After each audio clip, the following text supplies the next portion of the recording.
এমন একজন শিব ভক্ত যে নিজের দুই চোখ ভগবান শিবকে দিয়েছিলেন। শিকারী ভীমরাজ কানাপ্পা একদিন শিকার করে ফিরছিলেন। তখন তিনি একটি মন্দির দেখতে পান। মন্দিরের ভিতরে গিয়ে তিনি শিবলিঙ্গ দেখে পুজো করার ইচ্ছা হয়, তবে কিভাবে পুজো করতে হয় তার জানা ছিল না। তখন শিকার করার কিছু মাংস শিবলিঙ্গে অর্পণ করে এবং চলে যান। তারপর যখন ব্রাহ্মণ আসে দেখে ভাবে হয়তো কোনো পশুর কাজ। এটা ভেবে ব্রাহ্মণ পরিষ্কার পরিচ্ছন্ন করে আবার পুজো করে।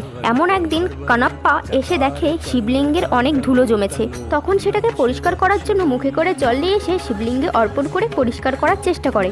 তখন ভগবান শিব কানাপ্পার পরীক্ষা নেবার জন্য শিবলিঙ্গের এক চোখ থেকে রক্ত বের করতে লাগে। এটা ব্রাহ্মণ লুকিয়ে লুকিয়ে দেখতে থাকে। এটা দেখে কানাপ্পা নিজের একটি চোখ তাকে অর্পণ করে। তখন দেখে আর একটা চোখ দিয়ে রক্ত বার হচ্ছে। তার আর একটা চোখ দিয়ে আরো প্রস্তুতি নেন। চোখ উঠানোর পর সে আর দেখতে পাবে না, সেই জন্য সেই চোখে পা দিয়ে রাখে এবং আর একটা চোখ অর্পণ করে। তখন ভগবান শিবকে দর্শন দেয় এবং তার দৃষ্টি ফিরিয়ে দেয়।